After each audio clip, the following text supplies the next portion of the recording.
시청자 여러분 안녕하십니까? TBC는 온라인 정치 경제 미디어 스픽스와 함께 대구 경북의 정치 현안을 국내 최고의 전문가들과 함께 서울에서 풀어보는 정치 본색 플러스를 매월 1회 진행합니다. 오늘은 그 네 번째 순서죠. 국민의힘 전당대회 앞두고 TK 차기 주자 각축전이라는 주제로 토론을 시작하고자 합니다. 오늘 패널 소개해드리겠습니다. 노동일 경희대 교수, 장성철 공론센터 소장, 김종욱 전 청와대 행정관, 그리고 오늘 김병욱 국민의힘 의원 나오셨습니다. 지금 정기국회 이태원 참사로 인해서 국민적 슬픔 속에서 국민의힘의 내용이 사실 수면 아래로 내려가 있는 느낌인데요. 이 국회가 끝나고 또 참사 분위기가 어느 정도 수습 국면에 들어가면 당권 경쟁이 치열해질 수밖에 없습니다. 이 얘기를 좀 오늘 나눠보도록 하겠습니다. 전당대회 시기를 놓고도 지금 뭐 말이 많습니다. 뭐 벚꽃, 뭐 장미 이런 얘기 나오는데 치열한 삿발 싸움이 있는 것 같아요. 어떻게들 보십니까? 뭐 또 오늘 데뷔전이신데 먼저 하시죠 그럼. 네, 아직 전당대회 시기가 확정이 되지 않았는데요. 아무래도 정기국회가 끝나고 새해가 되어야 이 전당대회 시기에 대해서 본격적인 논의가 있을 것 같습니다. 근데 제가 보기에는 기본적으로 3월 달은 넘어갈 것 같아요. 그래서 4월 달에 전당대회가 되지 않겠느냐라는 것이 좀 유력한 관측인 것 같아요. 왜냐하면 정진석 비대위원장이 당무감사위원회를 이번에 새롭게 구성하지 않았습니까? 예. 그러면은 당무감사 하려면 60일 전에 공고를 해줘야 되고 알려줘야 되거든요. 그러면 내년 1월달, 2월달 넘어가는 것은 또 금방이에요. 예. 그리고 대통령실에서도 뭐 올해 안에 하는 것은 거의 불가능해 보일 것이고 내년도에 초에 하는 것도 조금 어려워 보인다면 결국에는 3월달 넘어간다, 4월달 된다. 그렇게 봐야 될 것 같아요. 그래서 시기적으로는 정진석 비대위원장이나 주호영 원내대표가 내년 4월, 5월이 임기가 만료되는 거 아니겠습니까? 거의. 그럼 그때쯤 하게 될 것 같다라는 것이 일반적인 관측입니다. 뭐 제 생각에는 아마 이제 그 당내에서도 그렇고 특히 뭐 대통령실의 의중이 제일 중요한 거 아니겠습니까? 윤 대통령 생각은 저는 조금 최대한 늦추려는 거 아닐까, 늦추는 게 제일 좋지 않을까 하는 생각이 들어요. 현재 지금 여러 가지 그 논의되는 이 부각되는 그런 이른바 뭐 자천타천 주자들 보면 그냥 제 개인적인 생각인데 대통령 마음에 썩 드는 분은 별로 없는 것 같아요. 근데 현재 얘기로서는 이제 권영세 그래도 통일부 장관이 제일 윤 대통령 의중에도 맞고 또 권영세 장관 정도면 뭐 어느 쪽이든 이른바 친윤 비윤 뭐 이런 쪽이든 그렇게 이견이 있는 분이 아니기 때문에 내년 5월쯤 돼서 그러면 취임 1년이죠. 1년 지나면 자연스럽게 뭐 물갈이할 수도 있죠. 물갈이라고 보면 이제 개각할 수 있는 명분이 있잖아요. 네. 그러니까 그 명분해서 이제 통일부 장관이 권영세 장관이 방으로 복귀하고 그리고서 주자로 나서면 제일 뭐 유력하지 않을까 싶어서 저는 현재로서는 뭐 최대한 늦추는 방향으로 가지 않을까 싶은 생각이 듭니다. 근데 이제 모양새는 좀 이상하죠. 왜냐하면 비대위원회인데 비대위원회가 상당히 장기적으로 있게 되게 되면 비상 상황이 계속 유지된다는 사실들이기 때문에 매우 예를 들면 상식적이지는 않은 방향인데 말씀하신 것처럼 조강특위를 통해서 한 66개 정도 사고지구당에 대해서 당무감사하고 조직 제시 만들어내는 과정들이 분명히 있기 때문에 제가 볼 때 3월 전에 힘든다고 보면 또 4월에는 또 원내대표 경선이 있죠. 제가 알기로. 그다음에 보궐선거도 이제 뭐 보궐선거가 규모가 지금 한 석이냐 두 석이냐의 차이가 분명히 있겠습니다만 한 석 정도밖에 안 된다고 얘기하면 저는 말씀하신 것처럼 오히려 후보군을 더 확실히 많이 만들 수 있는 상황이라면 4월, 5월에 예를 들면 권영세, 원희룡 이런 예를 들면 국무위원들까지 나와서 하는 것으로 또 가능할 수 있기 때문에 제가 볼 때는 꽤 늦어지지 않을까 오히려. 근데 문제는 이제 그 기간 동안 윤석열 대통령의 국정 운영 지지율이 어느 정도 반등할 것인가 이런 부분들이 좀 하나의 중요한 좀 변수로 작동할 것 같습니다. 지금 원래 당초에 2월 얘기했다가 지난번에 좀 보수적으로 봐서 4월까지 밀렸다가 지금은 5, 6월까지 지금 얘기가 나온단 말이죠. 근데 이게 이제 각 후보별로 좀 입장이 다른 것 같아요. 좀 빨리 하자는 쪽 그리고 좀 미룰수록 좋다고 보는 쪽. 그래서 이 삿발 싸움도 치열한 것 같은데 장소님 어떻습니까? 근데 기본적으로 후보군들의 의지는 별로 큰 영향력을 미칠 것 같지가 않아요. 제일 중요한 것은 대통령의 뜻이 어떤 것이냐, 그리고 정진석 비대위원장은 어떠한 의지를 갖고 있는 것이냐라는 건데 대통령은 일단 정진석 비대위원장이 생각하는 좀 비대위를 좀 최대한 길게 끌고 가서 내년 4월달 이후에 후보군을 좀 더 풍족하게 한 다음에 전당대회를 치르는 것이 좋습니다. 그리고 당무감사를 통해서 어떤 좀 비윤계 의원들을 우리 김병욱 의원님 비윤계 의원인가요? 비윤계 의원들을 좀 정리하고 또 친윤 쪽에 있는 분들을 당협에다가 임명을 하는 그런 절차를 통해서 우리가 원하는 사람이 당대표가 될 수 있는 최적의 구조를 만들겠다. 그런 생각을 정진석 비대위원장이 할 수밖에 없어요. 그러한 논리를 대통령한테 설명을 하고 이해를 구한 것이 아니냐. 그런 생각이 좀 듭니다. 노 교수님, 그 네. 사실은 앞서도 말씀하셨지만 이번 전당대회에서 윤석열 대통령, 이른바 윤심 어느 정도 영향이라고 봐야 할까요? 현재로서는 윤심을 대체할 만한 다른 변수가 없죠. 사실은 윤석열 대통령이나 대통령이 생각하는 대통령실의 의중이라 하더라도 결국 윤석열 대통령의 의중일 테니까 뭐 아직 확실하게 나타났다고 볼 수는 없지만 윤 대통령이 어떻게 생각하냐에 따라서 현재로서는 가장 중요한 변수가 될 수밖에 없는 것이고요. 이미 아시면 뭐 당무감사에서 이렇게 뭐 그 원하는 대로 그야말로 이른바 친윤계로 다 뭐 교체하거나 그렇게 되기는 어렵겠죠. 그러나 어쨌든 뭐 소리 없이 큰 갈등 없이 뭐 이렇게 그런 것들을 해내려면 그것만 해도 상당한 시간이 걸리는 작업이거든요.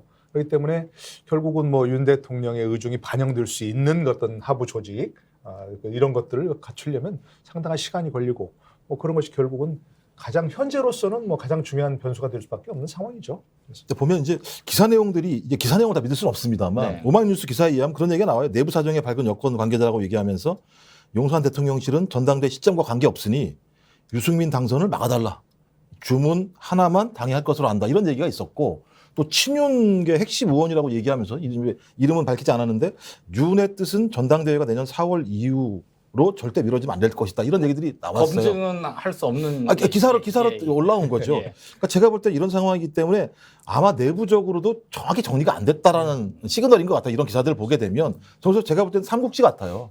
그러니까 윤석열 대통령이 얼마만큼 소위 이 이태원 참사 문제와 관련해서 지지율 반등을 만들어낼 것인가 하나 문제인 거죠. 그래서 연말 연초에 어느 정도의 국정 운영 지지율을 가질 수 있을 것인가. 이게 이제 그립감을 강화할 수 있는 측면이 하나 있을 것 같고 또 하나는 얼마만큼 유승민 소위 전 의원의 힘을 뺄 것인가. 왜냐하면 지금 계속 거의 3, 4개월 정도 1위를 달리고 있는 상황이기 때문에 하나 일종의 윤석열 대통령의 국정 운영 지지율이 계속 반등하지 못했을 때는 대안으로 계속 존재하는 어떤 이런 대립각 정도의 상황이 있기 때문에 얼마나 힘을 뺄 것인가의 문제 하나 하고 또 하나는 이재명 당대표죠. 이재명 당대표가 본인에게 제기되고 있는 사법 리스크와 관련해서 어느 정도 이 부분을 극복할 것이냐 아니면 그 늪에 빠질 것이냐. 저는 그래서 삼국지 이 세 사람의 주요한 흐름 자체가 오히려 국민의힘의 전당대회를 좌지우지할 수 있는 그 중요한 상수가 아닐까 생각이 듭니다. 주요한 변수를 짚어주셨는데 자 관심은 그럼 누구냐?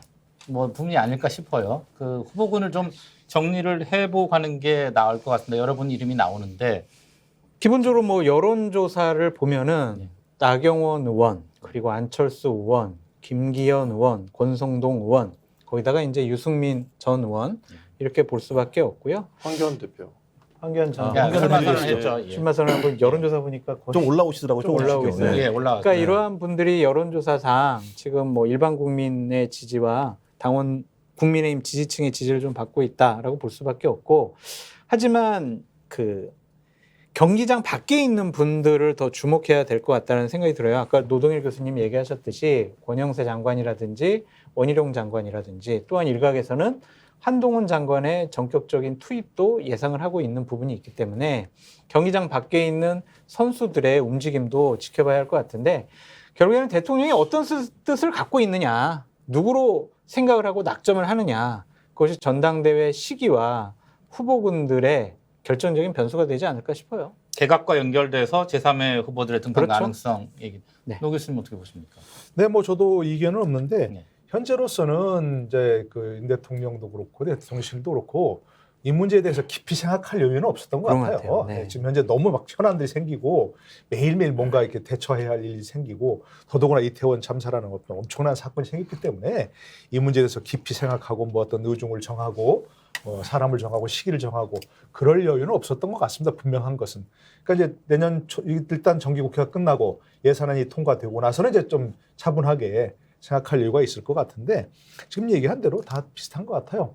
예를 들어서 첫 번째 우선 대체적인 이견이 없는 부분 중에 하나는 유승민은 안 된다라는 좀 분명히 있는 것 같고 그게 무슨 뭐 전달이 되어가지고 유승민 마달라 이런 정도까지 됐는지 그건 잘 모르겠어요.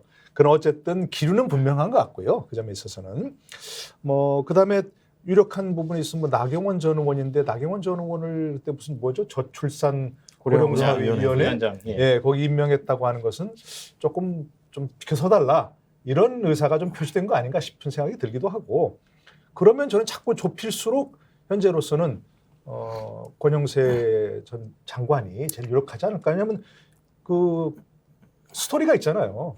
박근혜 대통령 때도 흔들리는 당을 저 사무총장으로서 잡아가지고 대선 승리를 이뤘고 이번에도 마찬가지였지 않습니까? 당이 굉장히 내용에 빠졌을 때 결국 권영세 그 의원이 그립감을 가지고서 대처했고 이런 것 때문에 뭐 신뢰할 수 있고 더더구나 또 크게 뭐 그걸 맡겨놨다고 해서 뭐 본인의 어떤 정치 입지를 다지기 위해서 뭐 이 대통령의 눈밖에 나는 일을 하거나 뭐 그러지는 않을 것 같다는 그런 생각이 들어서 여러 가지 생각해 볼수록 그런 쪽으로 모일 수밖에 없지 않은가 싶은 생각이 새로운 들어요. 등판 가능성을 계속 네네. 언급하시는데 김정 교수님 뭐 제가 볼 때도 대통령이 가장 좋아하실 분은 관리형으로서 권영세 지금 통일부 장관이 가장 편할 거라 생각은 들어요. 그리고 전체적인 상황을 보게 되면 기본적으로 대선 후보는 안 된다는 생각을 좀 가지고 계실 것 같고 대통령 같은 경우는 대선 후보가 등장했을 때는 두 개의 태양이 뜨는 거기 때문에 지금도 국정운영 지지율이 낮은 상황인데 상당히 문제가 있을 것 같고 두 번째는 이제 아까 말씀 비주류는 안 된다.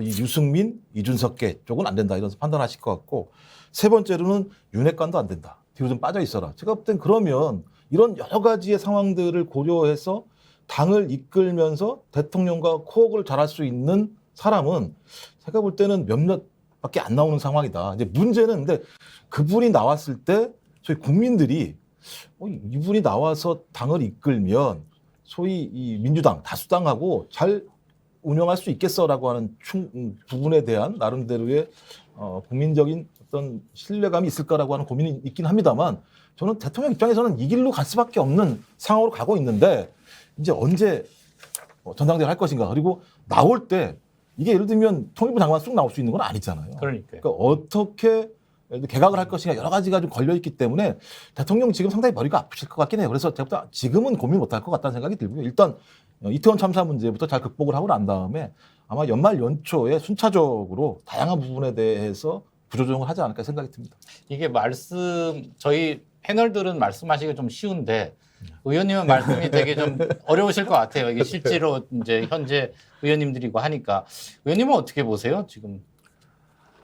우선 이 레이스가 시작이 되고 날짜가 특정이 되어야 예. 좀 어느 정도 후보군들이 좀 정해질 것 같아요. 근데 지금 누가 나올지 알 수 없는 상황이기 때문에 거기를 예측하기 상당히 어렵고 또 실질적으로 보통 전당대회를 하겠다고 하면 선언하는 날부터 해서 준비하는 날까지 보통 한 달 반, 적어도 2달 정도 시간이 걸린다고 하거든요. 그래서 내년 초에 만약에 우리가 전당대회 시기를 정하자고 하더라도 빨라야 2월 말 아니면 3월 이때밖에 할 수 없는 거고요. 그래서 물리적으로도 한 3월, 4월은 되어야 지금 전당대회를 할 수 있을 상황입니다. 왜냐하면 지금 정기국회를 해야 되고 예산을 통과시켜야 되고 또 아까 말씀하신 이태원 참사 문제라든가 여러 가지 당내 아니면 민주당과의 관계 이런 정치적인 문제들 좀 어느 정도 정리가 되어야 되기 때문에 그렇고 지금 유승민 대표의 출마가 마치 기정사실인 양 지금 다들 또 말씀하고 거기에 대한 뭐 대응이 있냐 없냐 이렇게 말씀하시는데 그것조차도 유승민 대표가 나올지 안 나올지가 확인이 되어야만 또 분명하게 좀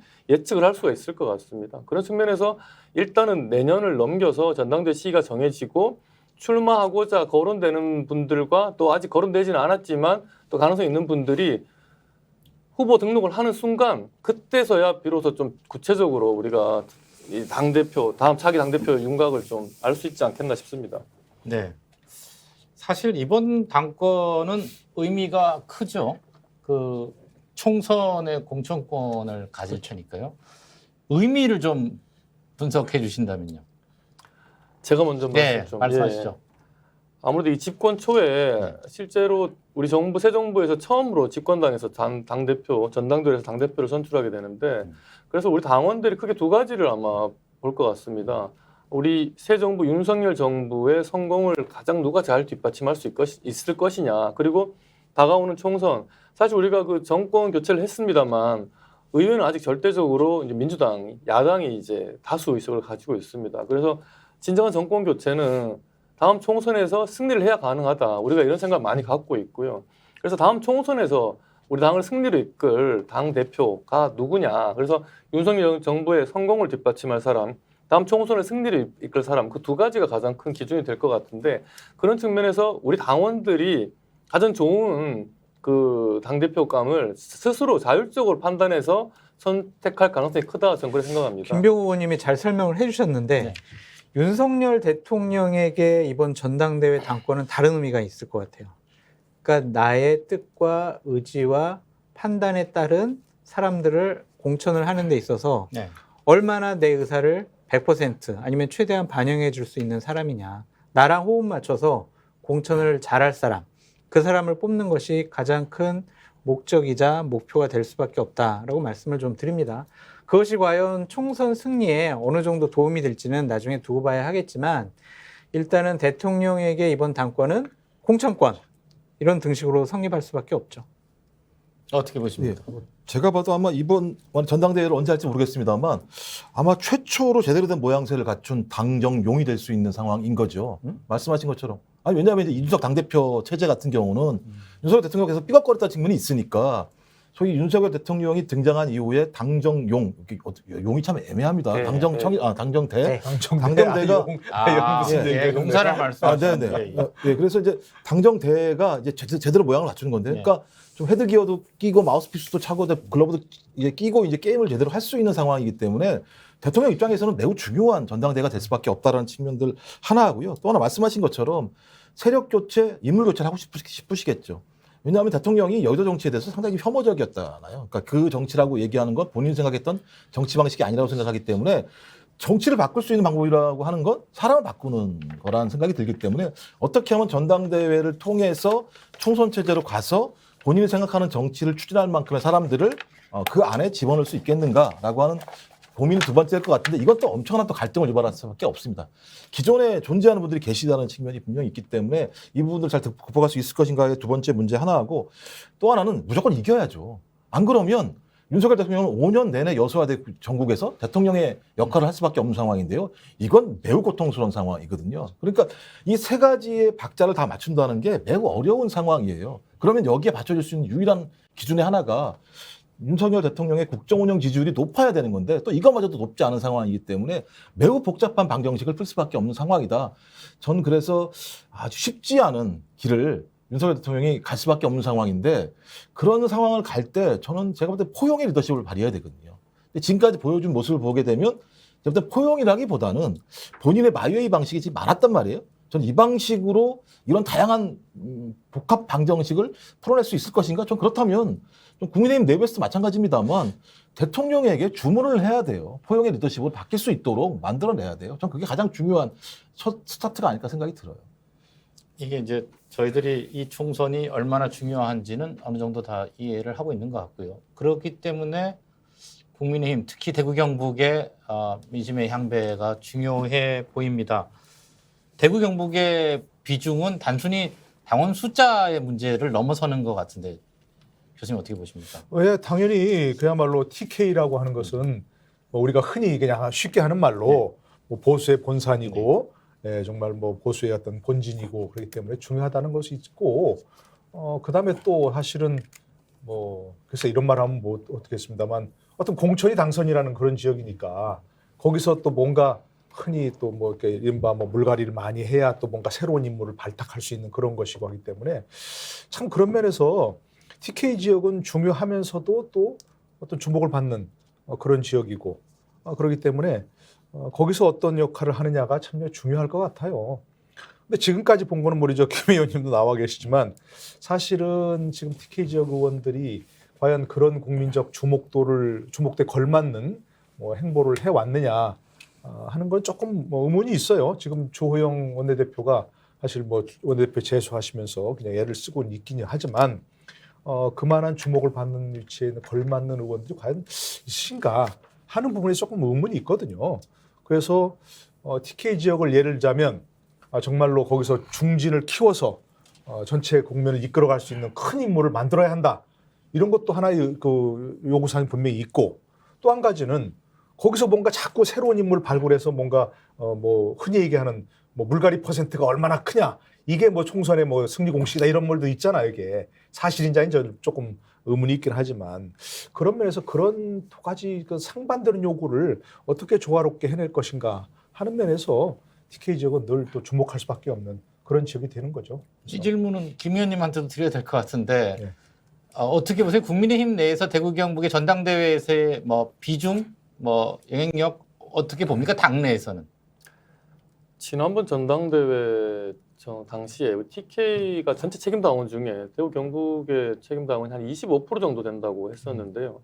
실제로 그 대구 경북 지역 외에도 뭐 서울이라 그러면 서울의 각 당협에 가보면 대구 경북 분들이 참 많습니다. 당원들도. 예. 그리고 또 그만큼 또 전당대회를 할 때 그 투표율이 또 더 높기도 하고요. 관심이 더 많기 때문에. 그래서 적어도 한 30-40% 정도 우리 당 전체 책임당원들 중에 그 정도 비중은 차지하는 것이 아닌가라고 생각이 되고요.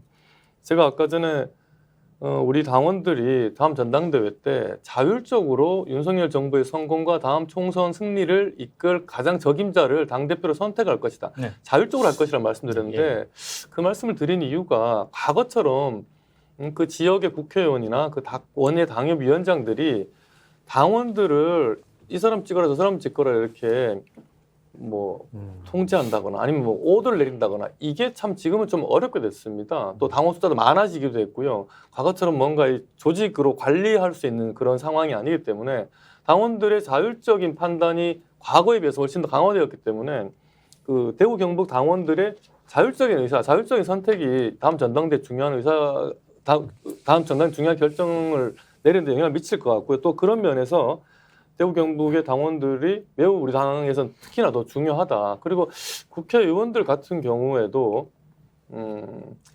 우리 대구 경북 지역 국회의원뿐만 아니라 이 모든 국회의원이 마찬가지인데요. 당원들만큼 또 스스로 또 자율적으로 국회의원들이 발언하고 자신의 정치 의사를 표시를 해야 마땅하나 그렇게 되지 못한 게 아까 전에 우리 노동희 교수님께서 말씀하신 대로 이 공천 때문입니다.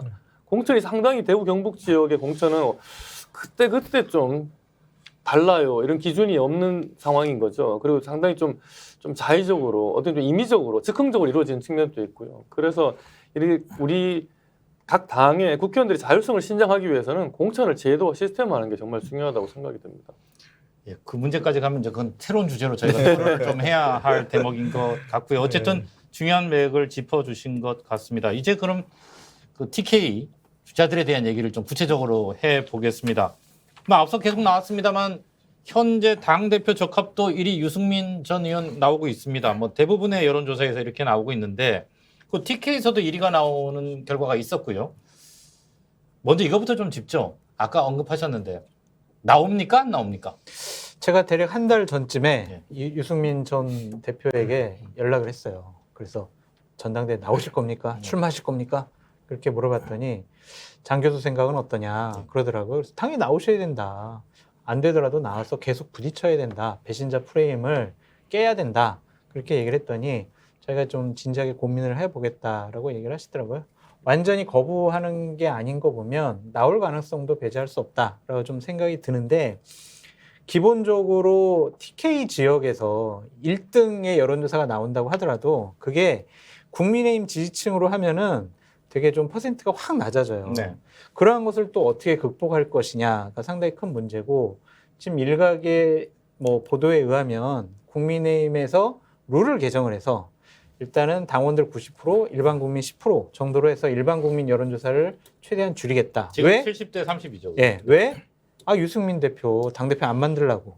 만들 가능성을 최대한 줄이기 위해서 그러한 움직임이 있다라고 보도가 나오고 있기 때문에 유승민 대표가 출마하더라도 당대표 되기까지는 허들이 너무나 많아요. 룰 개정도 신경을 써야 될 것이고 룰 개정했더라도 예를 들면 결선 투표가 될 수가 있어요. 그런 것들을 어떻게 극복할 것이냐를 좀 눈여겨봐야 할 것 같은데 저는 TK 지역에 있는 지역민들, 주민들 그리고 유권자분들에게 좀 말씀드리고 싶은 게 좀 너그럽게 통 크게 이제 우리 지역, 우리 보수 우파의 지도자 그냥 좀 제대로 키워줘 보자. 과거의 배신 프레임 이런 거 다 떨쳐버리시고요. 박근혜 전 대통령을 조사했던 분도 대통령이 됐고 TK에서 전폭적으로 밀어주지 않았습니까? 그래서 누구는 돼, 안 돼 이렇게 이분법적으로 생각 안 하시는 게 좋을 것 같다라는 생각이 듭니다. 글쎄 저는 출마 여부 문다면 당연히 출마할 거라고 일단 생각합니다. 예. 왜냐하면 아무 생각이 없던 사람도 이렇게 여론조사 나오면 다 들썩들썩하는 거죠. 윤석열 검찰총장 그렇지 않습니까? 본인이 뭐 처음부터 대통령 되려고 출마하려고 정치하려고 생각했겠습니까? 모르겠습니다. 속마음 모르겠지만 계속 여론조사 지지율이 높게 나오고 1위 나오고 당신 나가면 된다고 하니까 당연히 뭐 생각할 수밖에 없는 것이고 지금 유승민 전 대표는 당연히 정치인 아닙니까? 더구나 이렇게 여론조사 1위가 나오는데 이걸 지나간다고요? 그거 안 되죠. 그렇죠. 당연히 나올 수밖에 없다 생각하고 자 그러면 아까 장선 소장은 참 완곡하게 얘기했는데 안 되더라 나와야 된다고.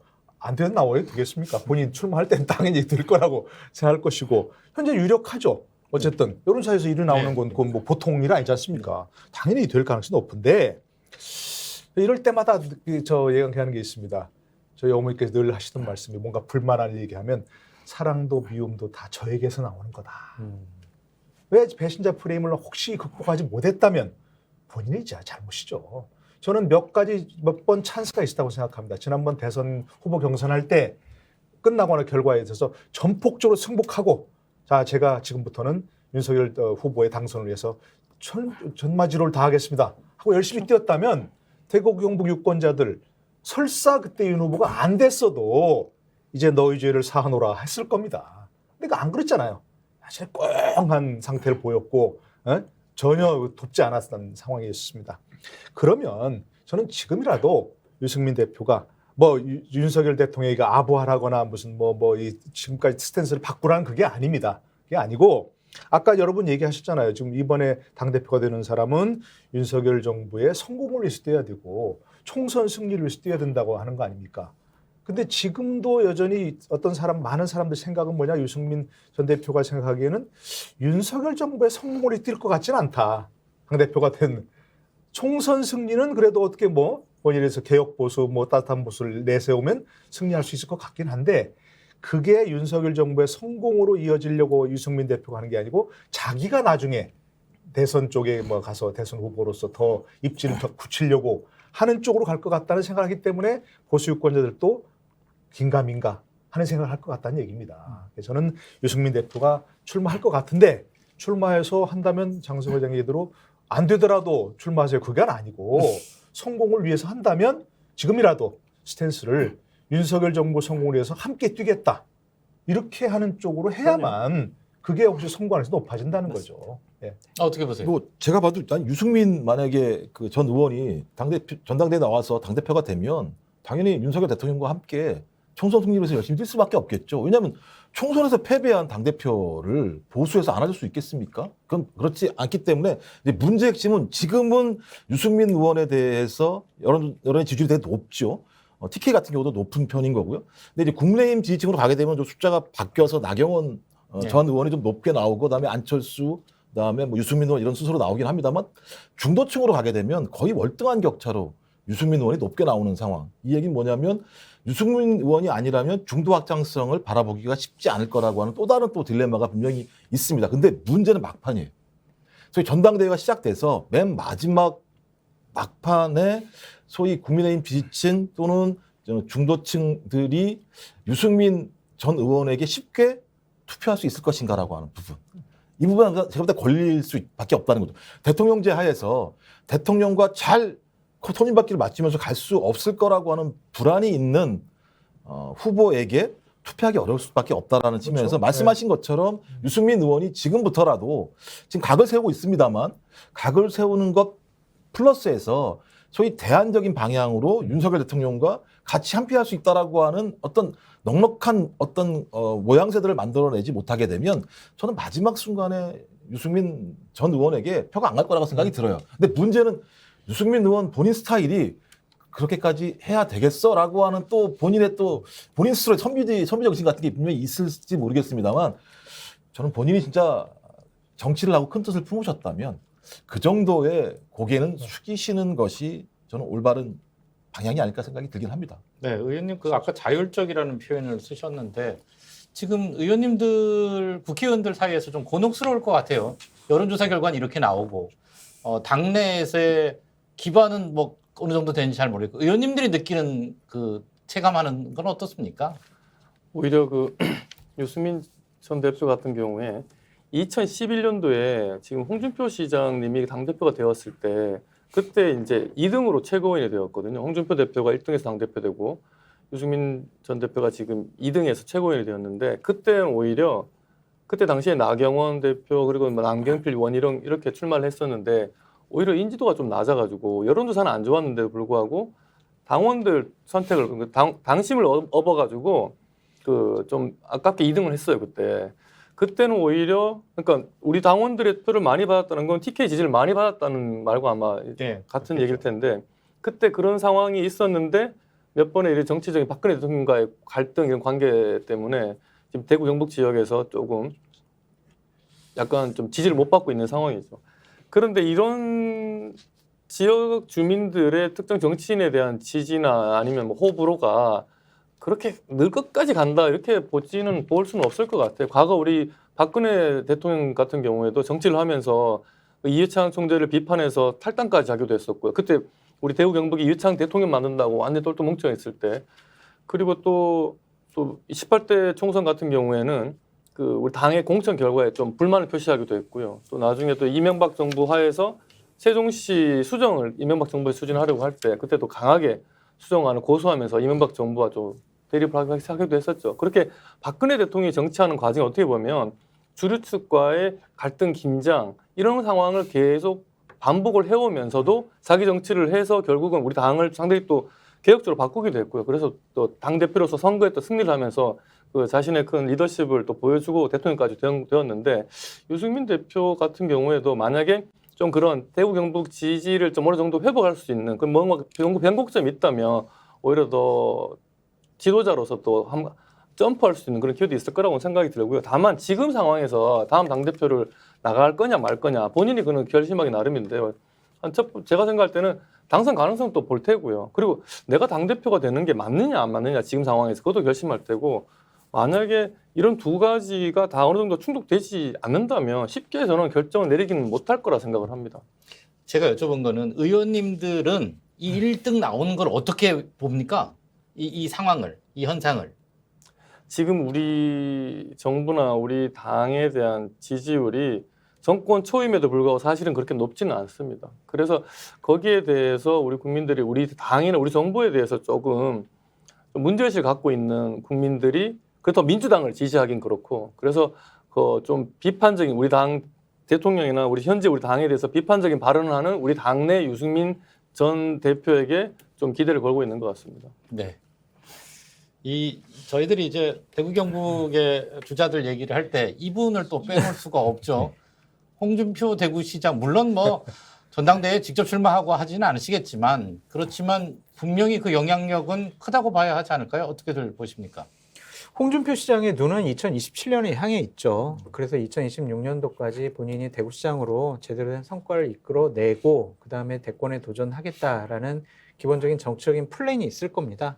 그 과정 중에서 본인이 본인의 텃밭으로 생각을 하고 있는 이제 대구 경북 지역에서 본인의 도움을 통해서 아니면 본인의 영향력을 발휘해서 전당대회에서 당대표가 될 사람 아니면 혹시 이제 지도부에 들어갈 사람들을 밀어줄 수 있다면 그것이 영향력이 실질적으로 발휘될 수가 있다면 본인으로서는 상당히 날개를 단 것이라고 보여지죠. 직접 출마는 하지는 않겠지만 본인이 가진 영향력을 최대한 활용하고 싶어 할 것이다. 그래서 많은 본인에게 우호적인 사람들이 당대표가 되거나 지도부에 입성하도록 도와줄 것이다 라고 보여집니다. 예, 뭐 제 생각에도 일단 저는 매우 열심히 SNS는 하실 거라고 보고요. 네. 그다음에 이슈 파이팅도 매우 열심히 하실 거라고 봅니다만 저는 이미 홍준표 대구시장의 시간은 지나갔다라고 봐요. 그러니까 앞으로는 말씀하신 것처럼 전당대회가 가장 중요한 것이고 전당대회 관건은 윤석열 대통령이 낙점한 후보가 당선이 될 것인가 아니면 이변이 발생할 것인가. 거기 핵심은 만약에 윤석열 대통령이 낙점한 후보가 당대표가 된다고 얘기하면 소위 친윤 인물들이 대거 당의 주류를 형성할 수밖에 없는 것이고 그 주류를 가지고 아마 국회의원 선거에 임할 수밖에 없는 상황이 되겠죠. 전 그렇다면 이미 국민의힘은 또 다른 성격의 모양으로 바뀌었다고 생각이 분명히 들거든요.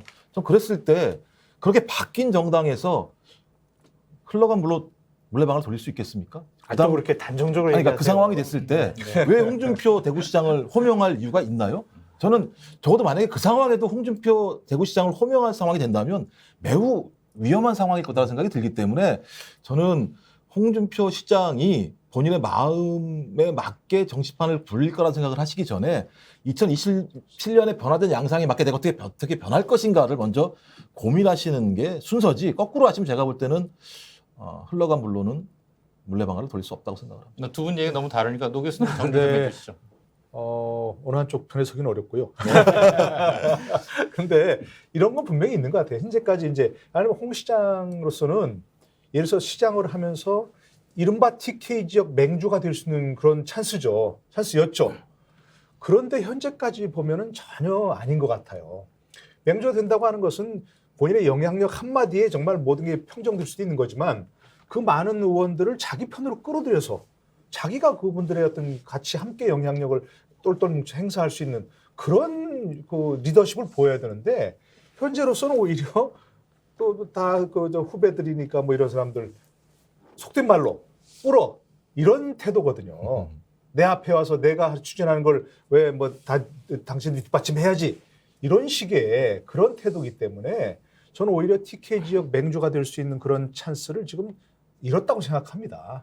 이게 뭐 지금 교수님 얘기하신 것처럼 무슨 뭐 흘러간 물이라는 것까지는 아직 단정하기 어렵지만 현재로까지 봐서는 글쎄 전당대에서 영향력을 행사하려면 TK 지역 의원들과 밀접한 관계를 형성하면서 영향력을 해야 되는데 오히려 지금 뭐 여러 가지 공약 사항을 추진하는 가운데에서 그분들과 더 멀어지는 상황이 되어버리는 상황이 돼 있는 거 아닌가 싶어서 조금 아쉬움이 있거든요. 저는 그런 점에서 흘러간 물은 은유법으로 좀 이해를 해주셨으면 그러니까 좋겠습니다. 뭐 이제 다들 이해하는 그런 부분이고, 근데 홍 시장에서 만약에 앞으로 이제 그 본인이 뭐 더 큰 뜻이 있다면, 자기 지 옆에 사람들부터 자기 편으로 만들지 못하고서 어떻게 더 먼 데 있는 사람을 자기 저를 합니까? 그러니까 그런 면에서 조금 더 홍 시장께서 좀 다시 한번 좀 생각해 볼 필요가 있지 않을까 싶어요. 제가 봤을 땐 그래도 영향력은 계속 유지가 될 것이고 강화될 수밖에 없다. 두 가지 측면이다. 하나는 현실적인 대구시장으로서의 영향. 그 부분은 무시할 수가 없다. 왜냐하면 압도적인 표 차이로 대구시장에 당선이 되지 않았습니까?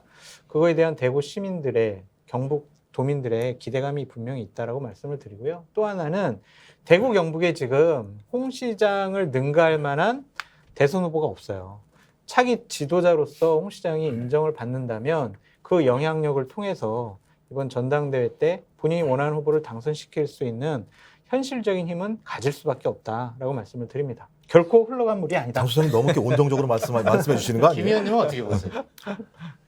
홍준표 시장이나 유승민 대표 같은 경우 저는 제가 개인적으로는 이분들이 다음 만약에 대통령 선거 도전을 한다고 했을 때 가장 크게 극복해야 할 점이 피로감인 것 같습니다. 이분들 상당히 오랫동안 우리 당에서 지도자적 위치에서 우리 당원들이나 국민들한테 본인들의 모습이 여러 가지로 이렇게 노출이 되어 있는데, 근데 지금 또 왜 그 두 분이 대통령이 또 나와야 되는가라는 것을 보여줘야 되고, 그건 또 새로운 모습을 또 보여줘야 되기 때문에 그런 면에서 그 유승민, 홍준표 각자가 자기 스스로의 그 틀을 깨는 뭔가 새로운 걸 보여줘야 되는 가장 큰 과제일 것 같고요. 그래서 우리 그런 면에서 또 가능성도 있는 거죠. 그 홍준표 시장님 같은 경우는 제가 예전에 야구 선수로 비교하면 좀 교타자 느낌이 있습니다. 예전에 김재박 선수 같은. 그래서 아주 노련한 면도 있고요. 아주 또 순발력이 있고 해서 또 어떤 상황 변화에 따라서 아주 또 대처하는 게 아주 순발력이 있어 빠르게 대처하고, 지난 대선 경선 과정에 사실 우리 윤석열 당시 총장이 우리 당에 와서 후보가 되었을 때 거의 대세론 가까운 그런 기류가 있었는데 또 그걸 엎치락뒤치락 또 쫓아가는 걸 보면서 이분은 쉽게 그 뭐 오뚜기 같은 분이 아닌가, 쉽게 넘어지지 않을 것 같다는 생각이 들었습니다. 전당대회는 영향력이 클 수밖에 없다. 더 있겠죠. 예, 당연히. 당연히 현실적인 영향력은 인정할 수밖에 없죠. 네, 현실적인 네. 당연히 인정하는데 네. 그 이상 어떤 그야말로 TK 맹주로서의 파워를 가지거나 그 이상의 영향력을 가지기는 어렵다, 그런 얘기예요.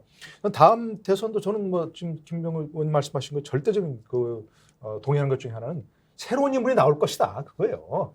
현재 얘기되는 사람 말고도 우리가 언제 윤석열 대통령을 상상이나 했습니까?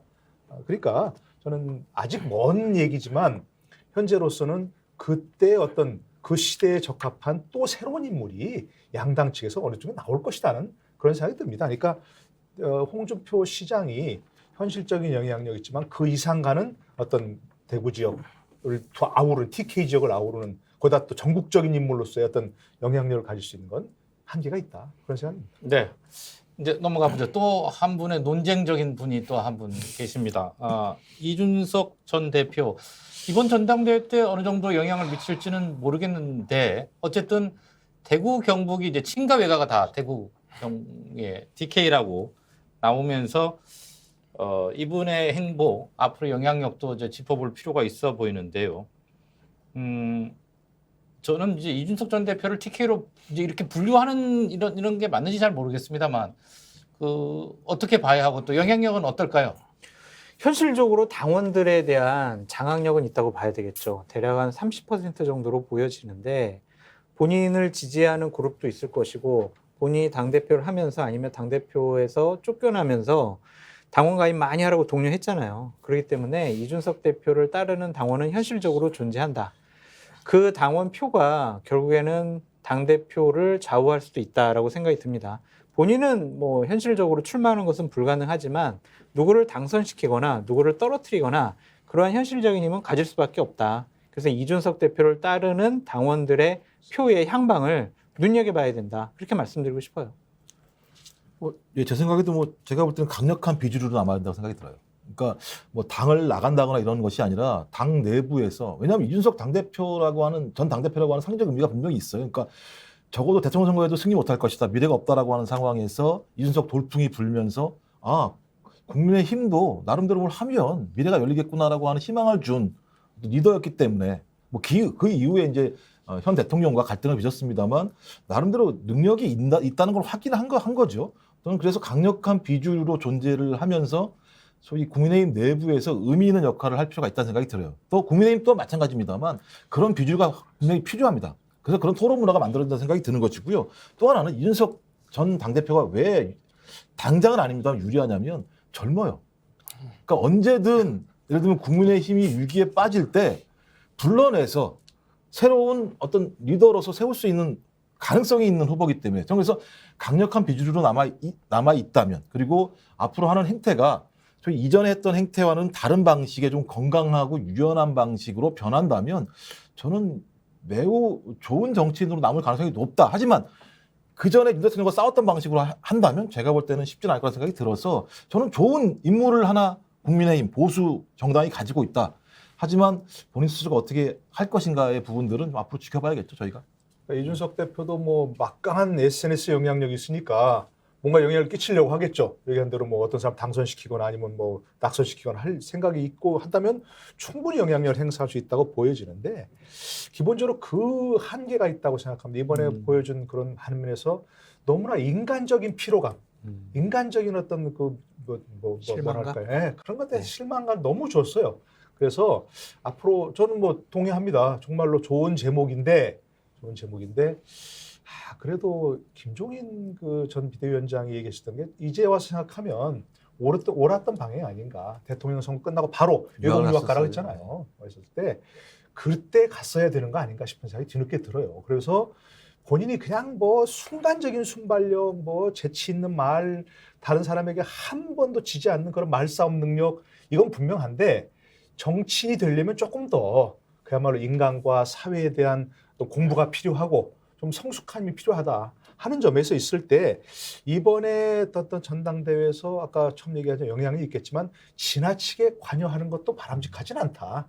차라리 지금 상황에서 조금 자숙하고 그리고 이제라도 김종인 비대위원장의 그 충고에 따라서 조금 공부하는 쪽으로 더 많은 사회와 인간에 대한 공부를 하고 오겠다는 그런 쪽으로 하는 게 오히려 낫지 않을까. 이번 전당대회 너무 깊숙이 관여할 필요 없고 하지도 하는 게 오히려 이준석 대표에 과연 득이 될까? 저는 그런 점에서는 좀 깊이 생각해야 한다고 생각합니다.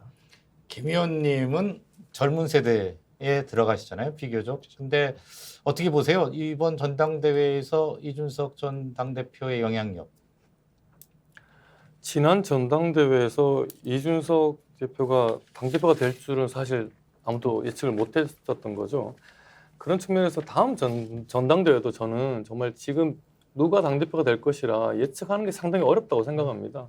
또 지금 이준석 대표가 또 얼마나 다음 전당대에 영향을 미칠지도 사실 지금 판단하기 참 어렵긴 합니다. 하지만 현실적으로 이준석 전 대표를 지지하는 강력한 그룹이 있긴 있습니다. 그 규모가 얼마일지 모르지만 결집력, 충성도는 매우 강하고요. 그리고 또 이 지지층이 또 상당히 또 기민하게 선거에 또 대처하는 그런 세력이기도 해서 아주 결정적인 상수 뭐가 될지는 모르겠지만 그래도 꽤 많은 영향을 다음 전당대회에 미칠 수 있을 거라고 생각을 합니다.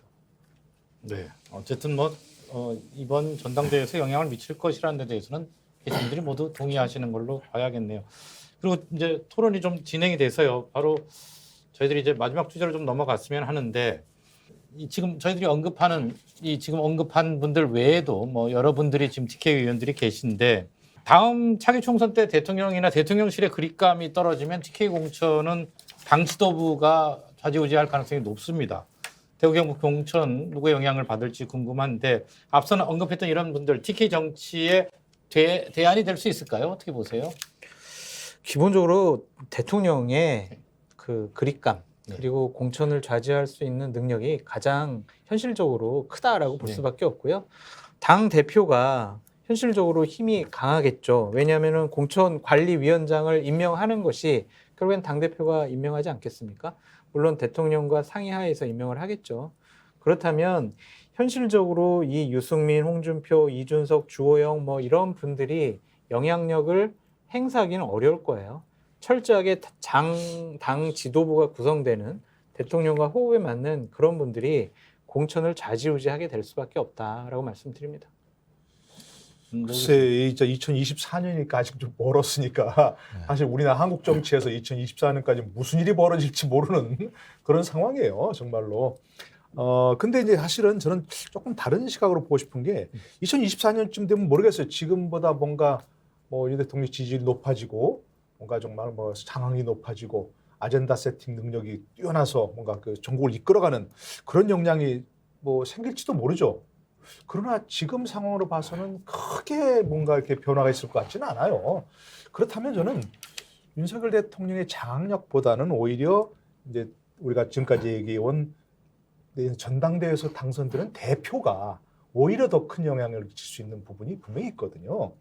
그렇다면 저는 글쎄 뭐 예를 들어서 우리가 얘기한 뭐 유승민 전 대표라든지 이런 사람처럼 자기 색깔을 확실히 낼 수 있는 사람보다는 오히려 그야말로 상식선에서 당을 관리할 수 있는 사람.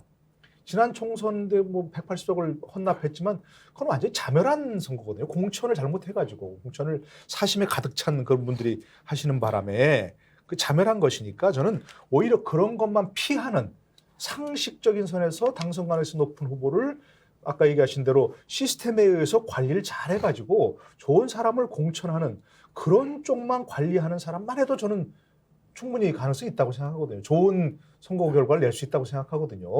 예를 들어서 나를 따르하는 사람이 대표가 되어가지고서 공천판을 선거판을 좌우할 수 있는 사람이 된다. 그것보다는 오히려 잘 관리해서 무리 없이 공천할 수 있는 사람이 오히려 더 좋지 않을까 싶은 생각이 들어서 저는 그때 가서 윤 대통령의 영향력이 엄청 큰다거나 그런 건 아닐 것 같고 오히려 당을 잘 관리할 수 있는 좋은 대표가 되어서 상식선에서 공천할 수 있는 이런 사람만 되어도 저는 좋지 않을까 싶은 생각이 들어요. 2020년 공천은 정말 잘못됐다고 생각이 드는데 네. 그래도 젊은 김병욱 의원님 같은 분을 공천을 한 모습들은 상당히 긍정적이고 잘된 것이 아니냐 그런 생각도 해봅니다. 네. 그래서 2024년도에도 네. 이렇게 좀 젊은 분들이 네. 많이 공천받아서 당선됐으면 좋겠어요. 제가 그러니까 먼저 예, 김 의원님 먼저 뭐 하시겠습니까? 사실 지금도 우리 지난 21대 국회의원 선거 결과가 초선이 과반이 넘었거든요. 150명이 넘었습니다. 154명인가 그랬는데 그때 당시에 저는 이렇게 많은 초선이 그러니까 한 300명 국회의원 중에 초선이 반이 넘는 것도 저는 조금 기형적이라고 생각합니다.